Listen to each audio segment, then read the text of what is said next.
Welcome to 10 Lenses. I'm Adam Thomas, and this is lens number 6. Today we're talking about allusions in the Bible. Have you ever had deja vu, the sense that something's happened before? Welcome to 10 Lenses. I'm Adam Thomas, and this is lens number 6. Today we're talking about allusions in the Bible. Have you ever had deja vu, the sense that something's happened before? Anyway, just so we're clear, we're talking about allusions, not illusions. We're not talking about magic or pulling rabbits out of hats. We're talking about biblical writers reaching back to earlier traditions in order to help them explain the stories that they're trying to tell. Allusions are incredibly common in the Bible, especially in the New Testament. They appear in the Old Testament as well, but they are all over the place in the Gospel and in Paul's letters and so forth. Today we're going to talk about 3 different kinds of allusions. The first one isn't really allusion at all, it's quotation. We're still reaching back for earlier tradition, but here we're quoting that earlier tradition, not just alluding to it. Now, the New Testament writers do this all the time. They often quote from the Hebrew Scriptures, or what we commonly call the Old Testament. Sometimes the writers of the New Testament will quote from their memories, and they don't always get the exact quotation right, but they're doing the best they can because they don't have the exact text right there in front of them. Just like the papers you wrote in school, quoting an earlier source helps to legitimize what you're saying.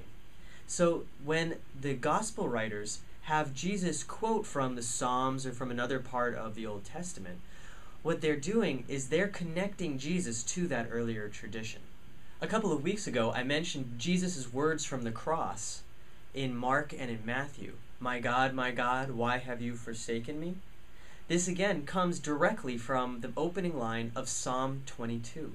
Sometimes quotations from earlier sources sort of slip into the narrative undetected, but most often those quotes are explicitly stated, as it says in the prophet Isaiah and so on and so forth. Another famous quotation is when Jesus gives his first very short sermon in the Gospel according to Luke. Jesus quotes the prophet Isaiah. It says, "He stood up to read, and the scroll of the prophet Isaiah was given to him. He unrolled the scroll and found the place where it was written, 'The Spirit of the Lord is upon me, because he has anointed me to bring good news to the poor. He has sent me to proclaim release to the captives and recovery of sight to the blind, to let the oppressed go free, to proclaim the year of the Lord's favor.'" Then Jesus rolls up the scroll, sits down, and says, "Today this scripture has been fulfilled in your hearing." And everybody really likes him. And then they start to realize what he's really saying. He says a few more things, and then they try to throw him off a cliff. The second type of allusion that we have in the Bible is what scholars call a type scene. A type scene is when you are reading a passage of the Bible and it looks really familiar. You think, I've read this before. Usually when you read something like that, the author is explicitly trying to link his story back to an earlier one. A good example of a type scene comes from the 4th chapter of the Gospel according to John. Jesus finds himself at a well in a Samaritan village.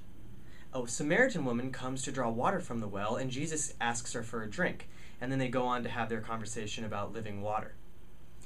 But this scene looks awfully familiar if you think back to the books of Genesis and Exodus in the Hebrew Scriptures.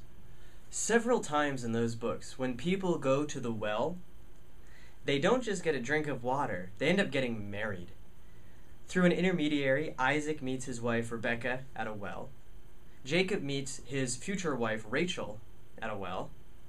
And Moses meets his wife Zipporah at a well. So when John sets a scene with Jesus and the Samaritan woman at a well, we can think, well, Jesus isn't going to get married to this woman. John sets up our expectations with this idea of marriage coming from a well, and then changes the story on us as they go further into their conversation. The fact that the woman has been married 5 times, and then when Jesus asks her to go get her husband, she says, "I don't have a husband," plays into the earlier story. This is an example of a type scene. The third type of allusion that we have often in the New Testament is sort of a combination of the other two. This is, say, when Jesus references an event that happened in the Hebrew Scriptures, but doesn't necessarily quote it, and it's not necessarily a type scene. An example of this comes from our gospel lesson for this Sunday during Jesus' discourse about the bread of life. After Jesus feeds the 5,000 and walks on water, he's on the other side of the sea. The crowds that he had fed the day before get into boats and they go and find him. And Jesus says, "Wait, you just came to find me because you were amazed at the multiplication of the loaves." Then the scene continues like this. So they said to him, "What sign are you going to give us then, so that we may see it and believe you? What work are you performing? Our ancestors ate the manna in the wilderness. As it was written, he gave them bread from heaven to eat." Then Jesus said to them, "Very truly I tell you, it was not Moses who gave you the bread from heaven, but it is my Father who gives you the true bread from heaven. For the bread of God is that which comes down from heaven and gives life to the world." In this scene, the crowd and Jesus start getting into a conversation about what happened when Moses led the people of Israel out of bondage in Egypt and took them into the wilderness, where God provides them manna to eat. They link his giving the bread to them the day before to this story. But Jesus doesn't want to stick with the actual material of bread. He wants to go deeper and talk about the bread of life, which he links to himself, saying a moment later, "I am the bread of life." By referencing this story in Exodus, John gives Jesus the opportunity to reinterpret that older story in the light of himself. This happens all the time with allusions in the New Testament, especially in the Gospel and in Paul. In light of Jesus coming into the world, a lot of those stories from the Hebrew Scriptures can be told again in a new way. Allusions help us link parts of the Bible with one another. Remember, the Bible is a library, so when we see allusions in one text to older tradition in another, we can see how the texts talk to each other over the course of centuries. I hope you'll engage some of the material in the prompts below. This is 10 Lenses. Thank you for watching.